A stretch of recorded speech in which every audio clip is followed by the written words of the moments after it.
저 있을 때 어땠어요? 딱 왔을 때 민정님이 딱 들어왔다.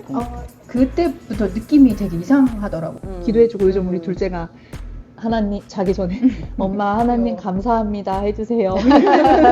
수술을 이제 40분 시간이 지나고 마치 깨우고 있어요 이러면서 그 안에서 막 소리가 들리는 거예요. 환자 일어나세요, 일어나세요, 깨어나세요, 막 나 쳐다봐요, 막 이렇게 간호사가 막 얘기를 하는데 거길 가야만 살겠는 거예요. 근데 믿음이 없는 상태였는데도 거길 가야만 살 것 같고 다시 돌아오면 미칠 것 같고 죽을 것 같고 그 다음날 또 거기 가면 살 것 같고 이렇게 한 3년을 거의 지냈던 것 같아요.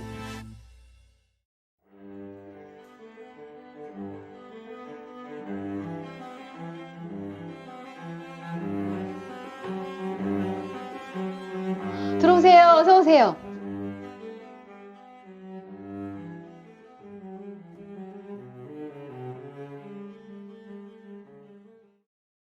원장님 뭐 이렇게 맛있는 걸 많이 준비하셨어요? 아니 다 아시는 것처럼 제가 요리를 잘 못하잖아요. 제가 제일 잘하는 게 들기름 묵은지 김밥이에요. 그래서 잘한다기보다 그냥 해서 드리고 싶어서 건강한 거. 채소 많이 들어가가지고 맛있을 것 그렇죠. 요즘 핫 이슈가 건강이니까. 드세요, 얼른 드세요. 예. 같아요. 맛있게 잘 먹겠습니다. 네. 오늘 우리 북쉐어링 팀인 이재현 집사님 그리고 안은희 사모님을 초대하게 됐습니다. 일주일에 한 번씩 나눔을 하긴 하는데 좀 더 깊이 있는 대화를 하면 참 좋을 것 같다 하는 생각이 들어서 오늘 초대하게 됐습니다. 오늘 메뉴는 김밥입니다.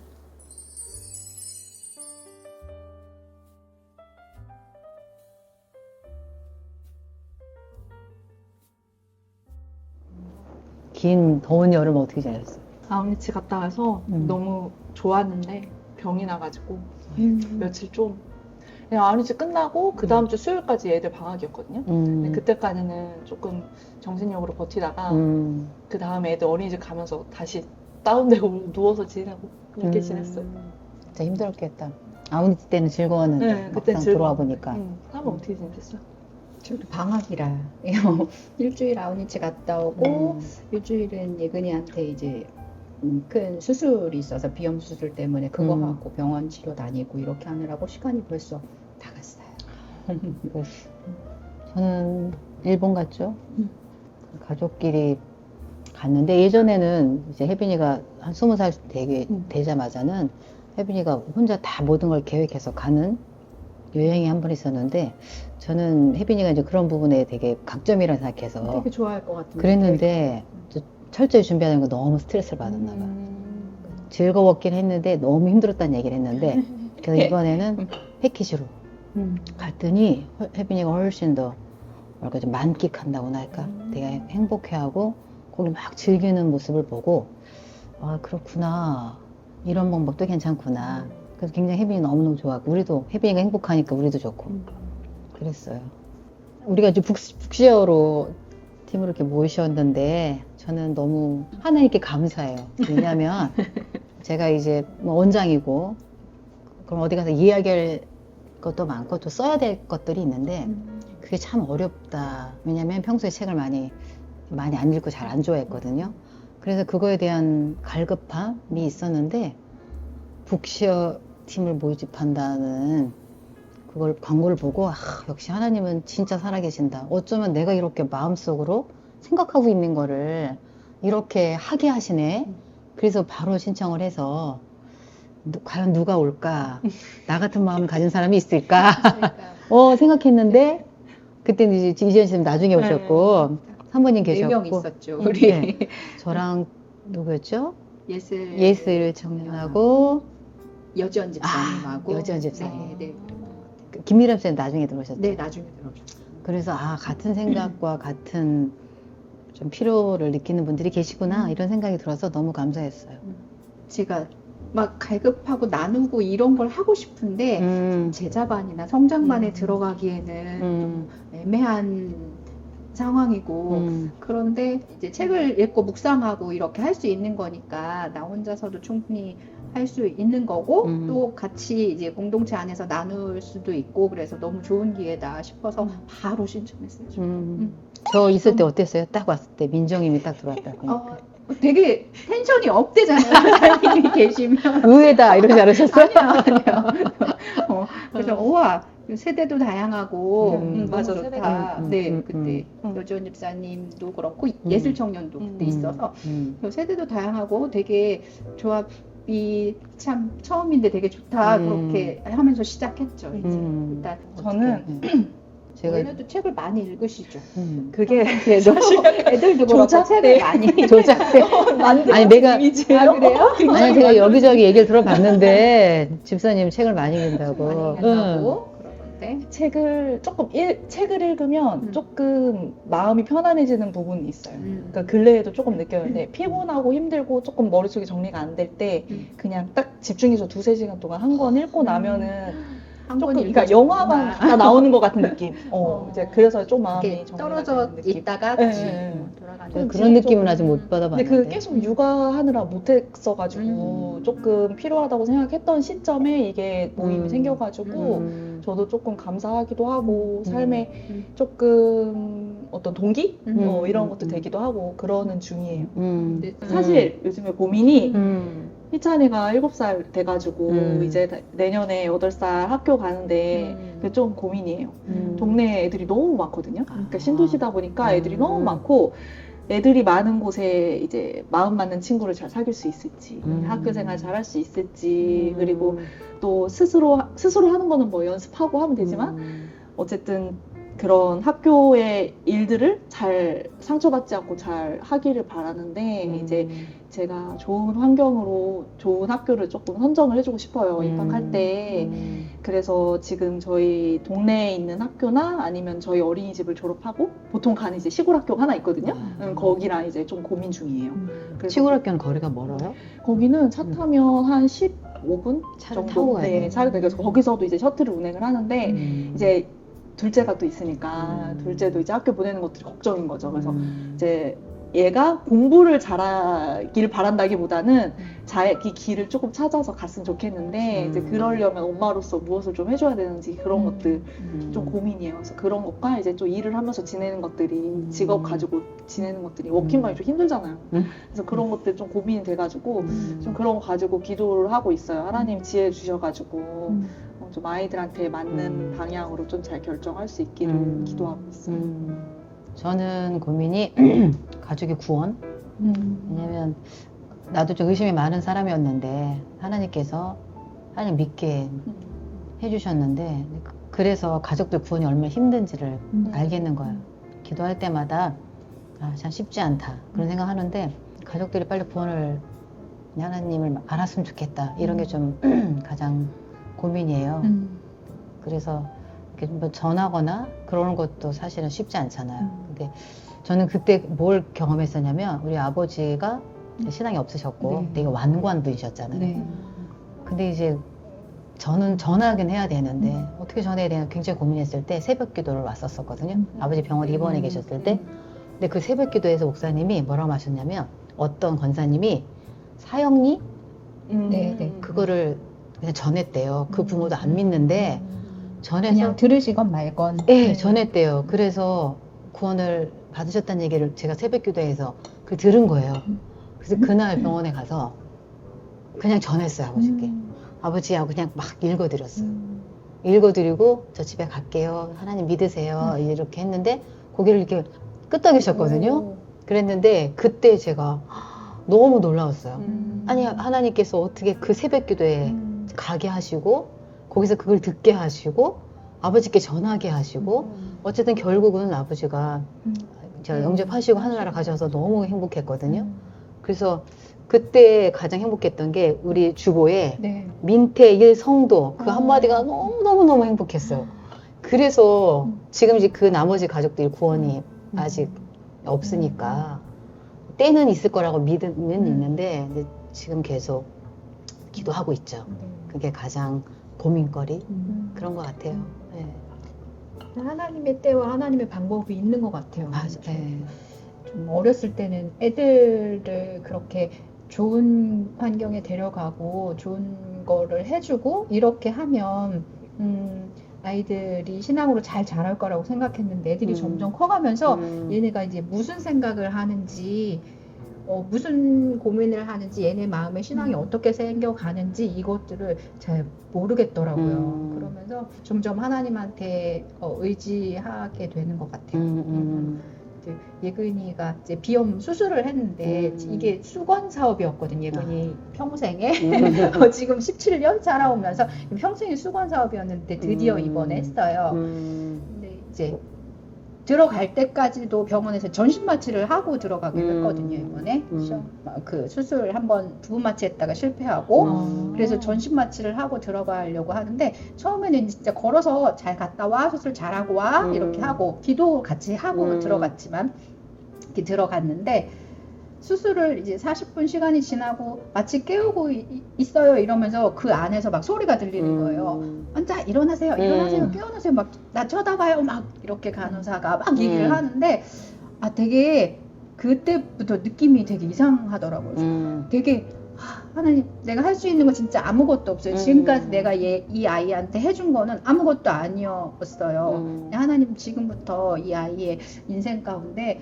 하나님이 계속 함께 해주세요. 이런 마음으로 계속 기다리게 되더라고요. 그런데 이렇게 휠체어도 없이 침대도 없이 두 사람 간호사에 의해서 이렇게 끌려 나오는 예근이를 보면서 정말 하나님한테 맡기게 되더라고요. 되게 절박하게 하나님 앞에 구하게 되더라고요. 그래서 우리가 할 수 있는 건 없구나. 하나님한테 맡길 수밖에 없구나. 그래서 애들한테 하나님의 때 하나님이 일하셔서 하나님의 방법으로 사용하실 테지만 얘들의 입술로 고백되는 하나님이 그렇게 고백되셨으면 좋겠다. 그래서 얘네 안에 엄마가 주는 신앙, 엄마가 부모님이 물려주신 방법 그것대로 믿고 이렇게 가는 게 아니라 얘네 입술로 고백되는 신앙이 생겼으면 좋겠다. 이런 생각하면서 이번 예근이로서는 자기의 이제 숨 쉬는 게 달라지는 기회가 되는 그런 수술이었지만 저한테는 우리 가족한테는 예근이가 예수님을 만나게 되는 기회가 됐으면 좋겠다. 그러니까 처음 진짜 평생 한 번 할 수 있는 수술을 지금 한 건데 이 순간에 하나님이 얘 입술로 통해서 고백되셨으면 정말 좋겠다. 네, 그런 생각을 했어요. 그렇죠. 그래서 이재현 집사님도 아이들 이제 아직 애기고 이거 좀 고민 많으시잖아요. 근데 좀 20살에 키워보니 그때마다 고민과 갈등이 있는데 내가 하는 게 진짜 아니더라고요. 그리고 그 당시 그게 제일 크고 제일 결정할 것 같지만 지나고 보면 가장 중요한 건 하나님께 어떻게 쓰느냐고. 왜냐면 20살, 21살이 돼서 학교를 다 들어왔다고 해도 요즘 세상에 아이들이 너무너무 힘들고 어려운 세상이잖아요. 애들이 살기에는. 그래서 지금도 하나님밖에 없다.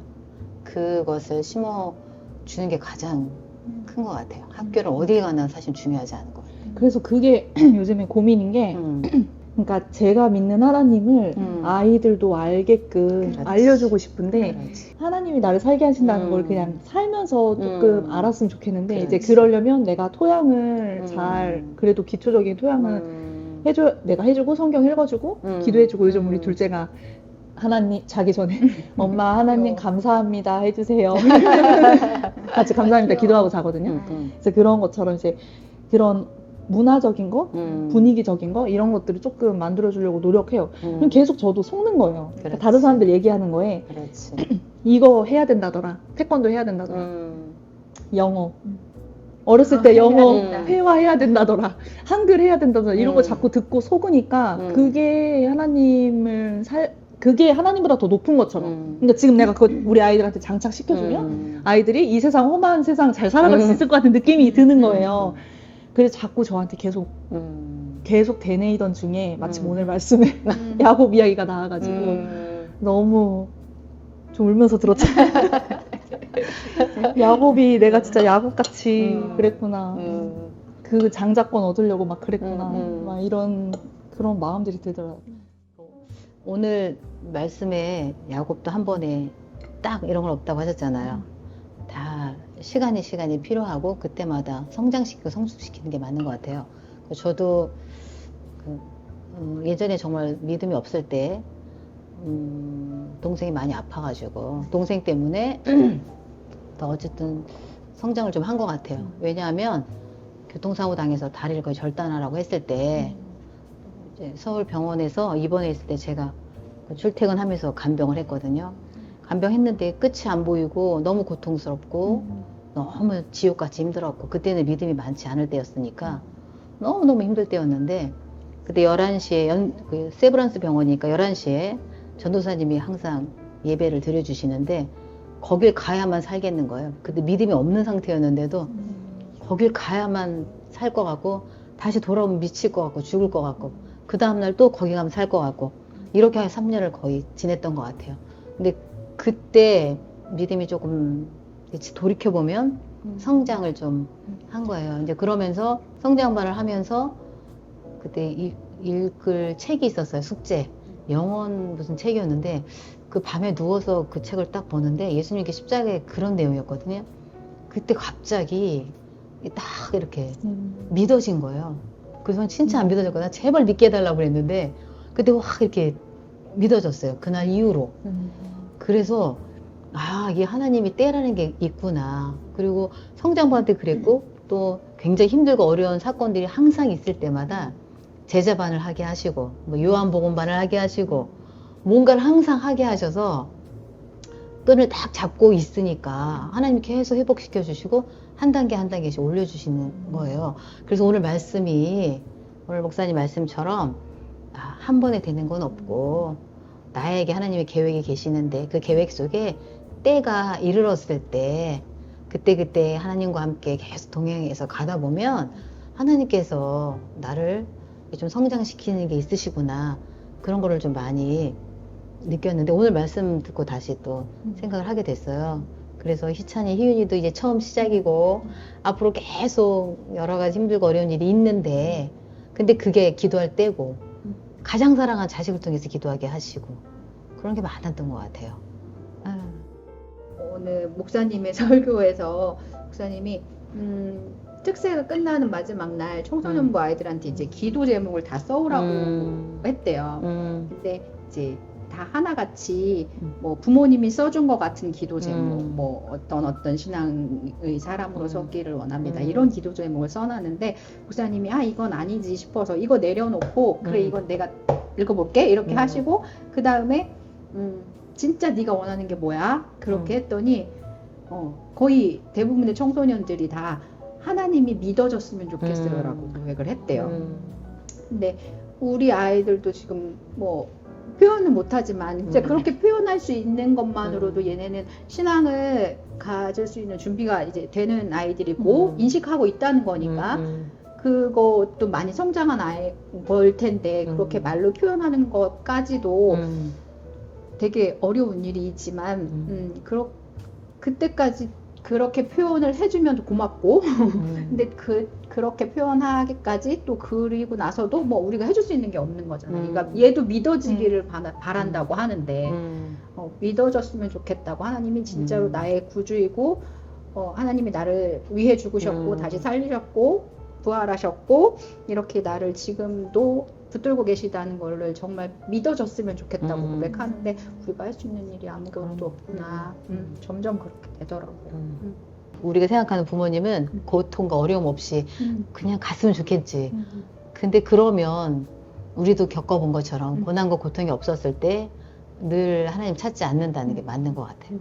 혜빈이도 작년 고3 때까지 너무너무 힘들어 했는데 내가 해줄 수 있는 게 없지. 그런데 혜빈이가 그 고통을 지나고 지금은 어쨌든 최선을 다해서 자기도 하나님께 나가려고 하니까 그런 게 되게 감사한 거예요. 그런데 혜빈이가 혼자 자랐잖아요. 제가 혜빈이 초등학교 다닐 때 많이 학교를 옮겼어요. 혜빈이를. 내가 발령 나는 곳마다 혜빈이를 데리고 다녔는데 그때는 그게 최선인 줄 알았어요. 엄마랑 같이 있으면 되겠구나. 그런데 그게 혜빈이는 그게 힘들었던 거예요. 친구 사귀는 걸 그렇게 힘들었다고. 엄마, 내가 왜 도서관에서 책 읽는 줄 알아? 난 친구 사귀는 게 너무 힘들어. 근데 도서관에서 책 읽으면 그 속에서, 아까 그 말처럼 그 속에 있으면, 그냥 편해. 이제 그래서 혜빈이가 책을 좋아하긴 하는데, 그런 것들이 혜빈이가 자라는 과정 중에 굉장히 어려움이었던 것 같아요. 근데 그 당시는 몰랐는데, 근데 그게 누적이 되면서, 조금 많이 힘들어하고 불안하고 막 이런 게 좀 많이 있었는데, 그래서 고등학교 들어가서도 혜빈이가 정말 열심히 공부하고 싶어하고 진짜 하고 싶은 게 많았는데 막상 하려고 보면 그게 잘 안 되는 거예요. 그러면서 하고 싶은 것과 잘 안 되는 것 사이에 갭이 크니까 굉장히 많이 힘들어했어요. 또 시험 기간 되면 정말 힘들어해서 많이 힘들어해서, 그래서 항상 그때 말하기를, 혜빈아 너는 대학교 스타일이야. 너는 대학교 들어가면 그 과제 수행 능력은 혜빈이가 굉장히 뛰어나니까. 그러니까 학업에서 혜빈이가 항상 그런 거야. 나는 너무 억울한 게 수업은 진짜 한 번도 졸지 않고 진짜 정말 잘 듣고 선생님 내는 과제 수행 이런 거 진짜 열심히 해가지고 인정받는데, 시험을 보려면 시험 공부가 힘든 거야. 그게 안 되는데, 근데 그게 거의 대학교 성적이잖아. 근데 그러니까 이제 그 부분에 때문에 진짜 많이 힘들었거든. 근데 지금 이제 대학교 들어가서 혜빈이 페이스대로 이제 열심히 하다 보니 잘 괜찮은 거예요. 그래가지고 지금은 감사하죠. 이제 잘 돼서 감사한 게 아니라 그 어려운 과정과 고비를, 기도도 우리 같이 하고 많이 울기도 하고 병원도 가고 막 상담도 하고 굉장히 많이 했었어. 힘들고 어려울 때마다. 혜빈이가 예전에 뭐라 그랬냐면, 엄마는 같이 있는 게 엄마가 아니고 함께 해야 된다고. 그래서 엄마, 맞벌이 하는 사람은 두 가지야. 에너지가 넘치든, 왜냐 집에서 또 놀아줘야 되니까. 뭐 이렇게 얘기를 했어요. 그래서 엄마는 나이가 많으니까 에너지도 별로 없고, 그리고 옆에 있으면 된다고 생각하고 놀아주지 않고, 자기는 엄마랑 같이 있는 게 아니라 놀기를 원했는데, 엄마는 너 혼자 해. 왜냐면 자립심 키우려고 유아교육을 전공했으니까 혼자 해 그랬는데, 혜빈이 그게 아니었던 거예요. 그래서 작년 고3 때 루빅 큐브를, 혜빈이 10시에 오면 우리 여기 앉아서 루빅 큐브를, 저 그런 거 별로 안 좋아하거든요. 그런데 둘이 막 하는 거예요. 그 진짜 빵 터져서 웃고, 그러면서 혜빈이가 치유가 좀 됐다고 얘기를 해요. 완벽한 건 아닌데 그때 그 추억이 엄마 너무 좋아. 그리고 엄마랑 뭐 과자 만들었던, 이렇게 얘기하는 게 함께가 뭔가를 같이 30분의 질적인 걸 원한 거지 양적으로 오래 같이 있는 거가 아닌 거예요. 그래서 희철이도 그렇고 그때마다 우리 아이에 따라 다 다른 것 같아요. 그래서 많이 힘들었는데 하나님 너무 감사해요. 우리 그 얘기했었고, 너 옛날에 그 고통이 없었으면 지금 혜빈이가 없잖아. 그러니까 맞대. 그거는 자기한테 있었던 과정이 하나님 필요하셨던 때고 지금의 혜빈이가 된 거죠. 그래서 누구나 그런 어떤 고난과 고통이 있으면 하나님께 더 나아갈 수 있겠구나. 그 과정이 없앨 수는 없구나. 부모님이 진짜 힘들지만 없앨 수는 없구나. 그런 마음. 그래서 많이 힘들었어요. 그 집사님도 희찬이 때문에 많이 힘들고 그런 거 있잖아요. 저는 제가 그 연애를 되게 오래 했잖아요. 연애를 되게 오래 했거든요. 9년 정도 했는데 그 연애하기 전에 제가 먼저 취직을 해서 일을 하고, 그 다음에 신랑이 바로 취직 못하고 조금 한 1, 2년 있다가 취직을 하고, 그러니까 기다리는 시간이 되게 길었어요. 그러고 빨리, 제가 되게 현실지향적인 사람이라 빨리 눈앞에 있는 문제를 해결하고 싶은 거예요. 연애를 오래 하다 보니까. 그래서 빨리 결혼을 해야 되겠다. 결혼 준비를 한 1년, 웨딩 그 식을 1년을 준비를 했어. 취준 되자마자 바로 돈 벌었으니까 바로 1년 준비해서 결혼하고 난다. 17년도 11월에 결혼했거든요. 그때 결혼을 하고 나니까 제가 직장도 대전이었고 빨리 이쪽으로 오고 싶은 거예요. 빨리 정리하고 와야 되겠다 마음 먹자마자 아기가 생겼으면 좋겠다는 생각을 했어요. 그러니까 그 가정의 구성원이 만들어지면 안락이 될 거라고 제가, 그러니까 저만을 위해서 살았던 거예요. 그러니까 그렇게 생각을 했는데 바로 또 다행히 임신이 됐어요. 그러니까 17년도 11월에 결혼해서 18년도 9월에 출산을 했거든요. 그러니까 바로 그 다음에 출산을 한 거예요. 그 출산을 해서, 그러니까 임신을 해서 이제 병원을 다니는데, 병원에서 이제 산부인과에서 정밀 초음파라고 태아 이렇게 뇌부터 발가락 이렇게 다 보는 그 초음파에서 심장을 보는데, 이제 원장님이 심장이 조금 이상하게 생겼으니까 병원을 다른 데로 가봤으면 좋겠다 이렇게 해가지고 희찬이가 그때 출산하기 전에 그 심장병 진단을 받았어요. 그래서 그때 여기 지방 산부인과를 다닐 수밖에 없었던 게 여기서는 또 출산이 언제 출산이 이루어질지 모르니까 여기서도 진료를 다니고 그때 원장님이 서울 아산병원에 바로 전화해서 되게 감사했어요. 전화해서 바로 예약해 주셨거든요. 해서 가서 이제 거기는 정확히 기억 안 나는데 한 달에 한 번 정도 가고 그러니까 2달에 한 번 이렇게 어쨌든 두 군데의 병원을 다녔어야 됐어요. 거기 가면은 계속 하루 종일 기다리고 서울 가면 계속 하루 종일 기다리고 초음파 1시간 반 막 이렇게 보고 근데 계속 그렇게 진료를 봐도 그러니까 저는 이게 아기가 아프고 그러니까 심장이 기형이라는 걸 알고 기도를 하고 주위 목사님 사모님 아시고 다 기도를 해주시고 제 친구들도 다 기도를 하고 그러니까 이거 자체가 너무 두렵고 그랬는데 거기서는 맨날 똑같다고 그 심장은 그대로네요. 심장 그대로네요. 그대로 이렇게 하는 그 시간들을 보낼 때 진짜 힘들었었거든요. 근데 그때 그 순간에는 되게 힘들었는데 그때 제가 어떻게까지 생각을 했냐면 그때